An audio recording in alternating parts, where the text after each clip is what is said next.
नमस्कार दोस्तों, हमारे YouTube चैनल एजुकेटरी में आप सबका हार्दिक स्वागत है। फ्रेंड्स, आज हम कक्षा 9 विषय विज्ञान अध्याय 10 कार्य तथा ऊर्जा के अभ्यास प्रश्नों को हल करेंगे। तो पहला प्रश्न है, निम्न सूचीबद्ध क्रियाकलापों को ध्यान से देखिए। अपने कार्य शब्द की व्याख्या के आधार पर तर्क दीजिए कि इनमें कार्य हो रहा है अथवा नहीं। तो सुमा एक तालाब में तैर रही है। तो हमारा उत्तर होगा हाँ, सुमा द्वारा तैरना में कार्य हुआ है क्योंकि उसने पानी को बल द्वारा धकेला और स्वयं आगे बढ़ी, जिससे उसकी दिशा में विस्थापन हुआ। इसी प्रकार दूसरा है, एक पवन चक्की विंड मिल कुएं से पानी उठा रही है। तो यहाँ पर उत्तर होगा हाँ, इस प्रक्रिया में कार्य निहित है क्योंकि पवन चक्की द्वारा बल लगाने पर कुएं से पानी उठाया गया और पानी का आना विस्थापन है। अब तीसरा है, एक हरे पौधे में प्रकाश संश्लेषण की प्रक्रिया हो रही है। तो यहाँ पर नहीं, क्योंकि इस प्रक्रिया में पौधे द्वारा कोई बल नहीं लगाया गया। इसी प्रकार चौथा है, एक इंजन ट्रेन को खींच रहा है।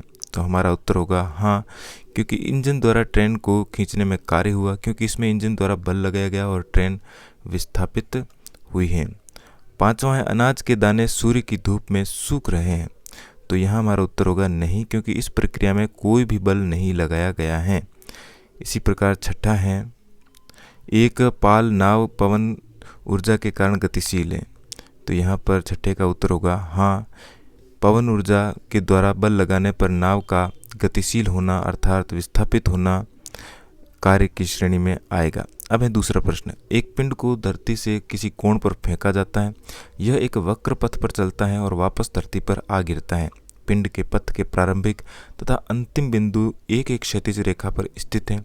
पिंड पर गुरुत्व बल द्वारा कितना कार्य किया गया? तो हमारा उत्तर होगा, एक पिंड को धरती से किसी कोण पर फेंका जाता है और यह उसी वक्र पथ पर चलता है, अर्थात हमारे द्वारा जो बल लगाया गया उसका विस्थापन परस्पर लंब यानी 90 डिग्री में या क्षैतिज दिशा में हुआ। इसका मतलब कार्य शून्य है। साथ में यह फेंका हुआ पिंड वापस आ जाता है। किसी प्रकार का विस्थापन न होने के कारण गुरुत्वीय बल द्वारा किया गया कार्य शून्य है। प्रश्न नंबर 3, एक बैटरी बल्ब जलाती है। इस प्रक्रम में होने वाली ऊर्जा परिवर्तनों का वर्णन कीजिए। तो उत्तर होगा, बैटरी से बल्ब के जलने की प्रक्रिया से जो ऊर्जा खर्च होती है और एक अवस्था से दूसरी अवस्था में ऊर्जा रूपांतरण होती है, तो यह ऊर्जा संरक्षण का नियम कहलाता है। इस नियम में पहले बैटरी रासायनिक विद्युत ऊर्जा में रूपांतरित करती है, फिर बल्ब विद्युत ऊर्जा को ऊष्मा तथा प्रकाश ऊर्जा में रूपांतरित करता है। प्रश्न नंबर 4 है, 20 किलोग्राम द्रव्यमान पर लगने वाला कोई बल इसके वेग को 5 मीटर प्रति सेकंड से 2 मीटर प्रति सेकंड में परिवर्तित कर देता है। बल द्वारा किए गए कार्य का परिकलन कीजिए। तो हमारा उत्तर होगा, वस्तु का द्रव्यमान है 20 किलोग्राम, वस्तु पर लगने वाला प्रारंभिक वेग है 5 मीटर प्रति सेकंड और परिवर्तित वेग है 2 मीटर प्रति सेकंड। तो बल द्वारा किया गया कार्य का परिकलन करेंगे 1/2 mv² माइनस 1/2 mu²। 1/2 मीटर यहाँ पर कॉमन आ गया, अंदर रह गया v² माइनस u²। तो m यहाँ पर है 20, तो 1/2 गुणा 20 रखेंगे। v है यहाँ पर 4, तो v यहाँ पर है 2, तो 2 का स्क्वायर करेंगे तो आ जाएगा 4, और u है 5, तो हो जाएगा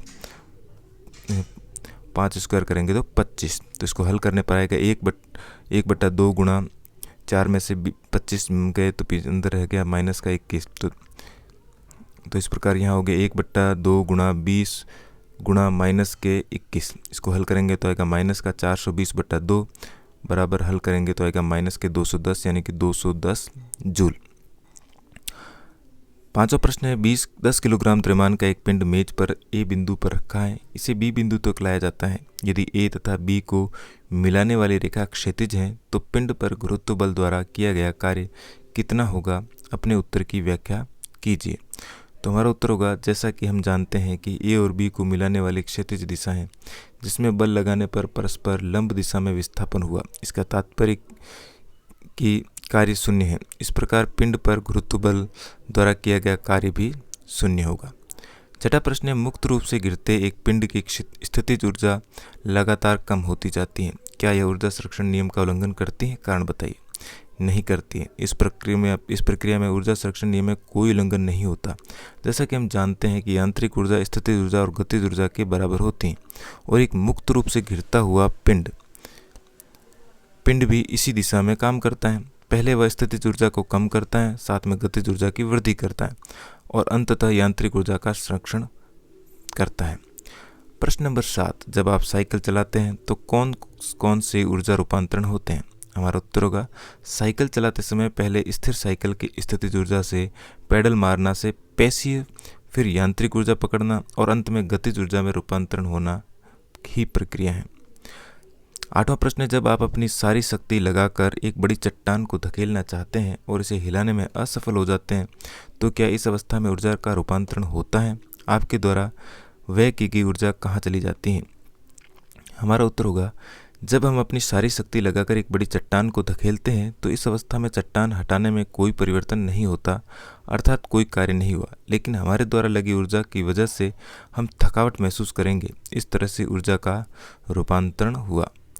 9वां प्रश्न है, किसी घर में एक महीने में ऊर्जा की 250 यूनिटें व्यय हुई, यह ऊर्जा जूल में कितनी होगी?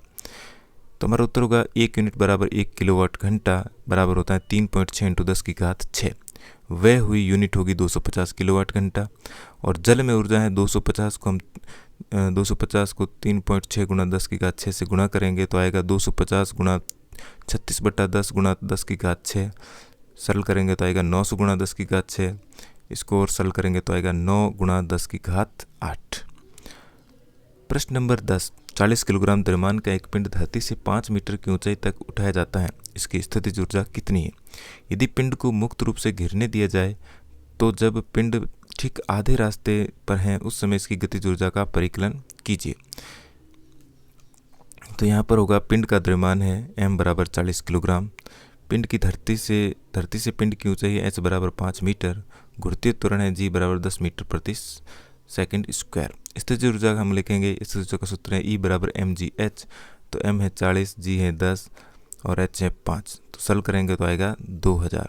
तो आधे रास्ते में पिंड की ऊंचाई है 5/2 यानी कि 2.5। स्थितिज ऊर्जा होगी 40 × 10 × 2.5।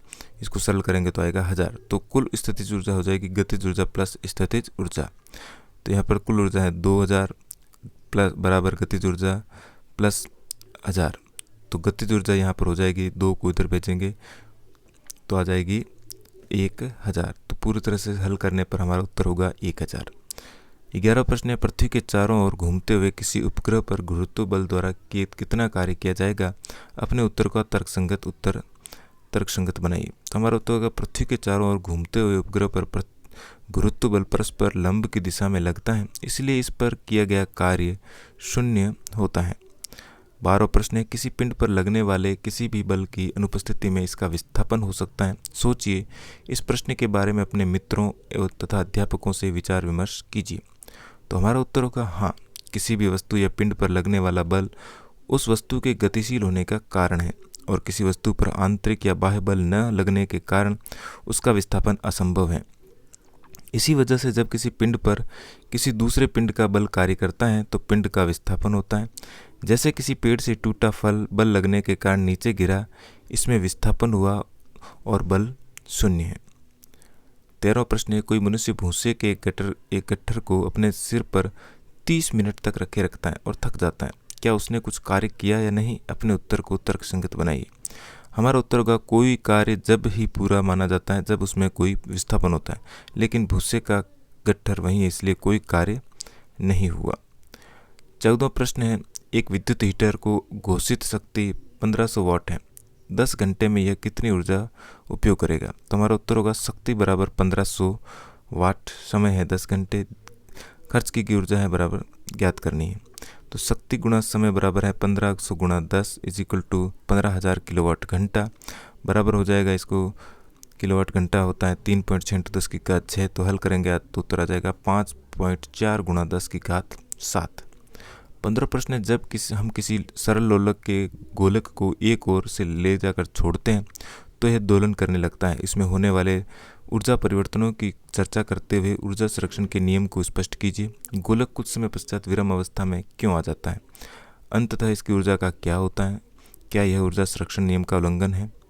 तो यहाँ पर हमारा उत्तर होगा, ऊर्जा संरक्षण के नियमानुसार ऊर्जा केवल एक रूप से दूसरे रूप में रूपांतरित हो जाती है, न कि उसकी उत्पत्ति की जा सकती है और न ही उसका विनाश ऊर्जा संरक्षण का नियम प्रत्येक स्थिति तथा सभी प्रकार के रूपांतरणों में मान्य है। जैसे ही हम किसी सरल गोलक को एक ओर ले जाकर छोड़ते हैं, तब इस दिशा में यह स्थितिज से गतिज ऊर्जा और गतिज से वायु के प्रभाव के कारण विराम अवस्था में आ जाता है और इसमें ऊर्जा संरक्षण के नियम में कोई उल्लंघन नहीं होता।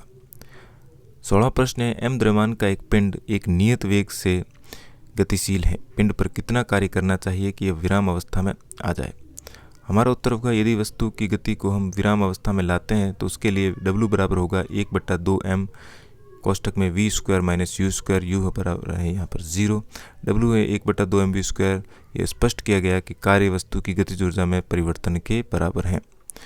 तो यदि u बराबर 0 है तो किया गया कार्य 1/2mv स्क्वायर होगा। 17 प्रश्न है, 1500 किलोग्राम द्रव्यमान की कार जो 60 किलोमीटर प्रति घंटा के वेग से चल रही है, रोकने के लिए किए गए कार्य का परिकलन कीजिए। हमारा उत्तर होगा, कार्य का द्रव्यमान बराबर है 1500 किलोग्राम, वेग है 60 किलोमीटर प्रति घंटा। तो यहाँ पर आएगा 60 गुणा 1000 बट्टा 60 गुणा 60, तो 60,000 बट्टा 3600 बराबर 16.67 मीटर प्रति सेकंड आएगा। अब कार को रोकने के लिए किया गया कार्य W बराबर होता है कार की गतिज ऊर्जा में परिवर्तन। तो यहाँ पर हम लिखेंगे 1/2mv square minus 1/2m0 square, answer आ जाएगा 1/2mv स्क्वायर। इसको सरल करेंगे तो हम यहाँ पर इनके मान रखते हैं, 1/2m का मान रख दिया हमने, 1500v का मान रख दिया 50/3। इसको सरल करने पर आएगा 2,08,333.3 जूल।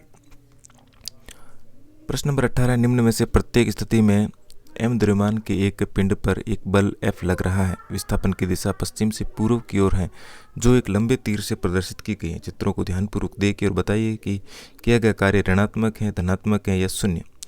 तो हमारा उत्तर होगा, पहली स्थिति में जब लंब अर्थात 90 डिग्री का कोण बनाने तो किया गया कार्य शून्य है। फिर दूसरी स्थिति में बल विस्थापन की दिशा में लग रहा है, इसलिए किया गया कार्य धनात्मक है। और तीसरी स्थिति में बल विस्थापन के विपरीत दिशा में लग रहा है, इसलिए किया गया कार्य ऋणात्मक है, जैसा कि हम ये इस अध्याय में पढ़ रहे हैं। 19वां प्रश्न है, सोनी कहती हैं कि किसी वस्तु पर त्वरण शून्य हो सकता है, चाहे उस पर कोई बल कार्य कर रहा हो। क्या आप उससे सहमत है, बताइए। हमारा उत्तर होगा हाँ, सोनी के इस तथ्य से हम पूर्णतः सहमत हैं। यदि किसी वस्तु पर कोई बल लग रहा है फिर भी वह विराम अवस्था में कोई गति नहीं कर रही है, तो उन सभी बलों का कोई महत्व नहीं है, अर्थात उनका त्वरण शून्य ही है। प्रश्न नंबर 20, 4 युक्तियां जिसमें प्रत्येक की शक्ति 500 वाट है, 10 घंटे तक उपयोग में लाई जाती हैं। इनके द्वारा व्यय की गई ऊर्जा जूल में परिकलित कीजिए। तो यहाँ पर हम लिखेंगे चारों युक्तियों की प्रत्येक शक्ति है बराबर 500 वाट, बराबर होगा 500 गुणा 4 इज इक्वल टू 2000 वाट। समय है यहाँ पर 10 घंटे। तो व्यय की गई ऊर्जा होगी बराबर शक्ति गुणा समय, यानी कि 2000 गुणा 10 बराबर हो जाएगा 20,000 किलोवाट घंटा। तो इसको हम किलोवाट में बदलेंगे तो आ जाएगा 20 किलोवाट घंटा। 21वां प्रश्न है, मुक्त रूप से घिरता हुआ पिंड अंततः धरती पर पहुंचने पर रुक जाता है, इसकी गतिज ऊर्जा का क्या होता है। इसका उत्तर है, जब हम ये देखते हैं कि मुक्त रूप से घिरता हुआ पिंड अपने पथ में किसी बिंदु पर होता है, तब स्थितिज ऊर्जा में जितनी कमी होती है गतिज ऊर्जा में उतनी ही वृद्धि हो जाती है। इससे हमें समझाया गया है कि पिंड की गति पर वायु प्रतिरोध का प्रभाव नहीं पड़ता। धीरे धीरे घूर्ती स्थितिज ऊर्जा की गतिज ऊर्जा में निरंतर रूपांतरण होता है। आखिर में यह परिवर्तन ऊष्मा और ध्वनि में परिवर्तित हो जाता है। इसके साथ ही हमारा पाठ यहीं पर समाप्त हुआ। वीडियो अच्छा लगा तो लाइक शेयर और कमेंट जरूर कीजिए। चैनल पर पहली बार आए तो चैनल को सब्सक्राइब करना बिल्कुल भी ना भूलें। मिलते हैं इसी प्रकार के एक और वीडियो के साथ, इजाज़त दीजिए, धन्यवाद।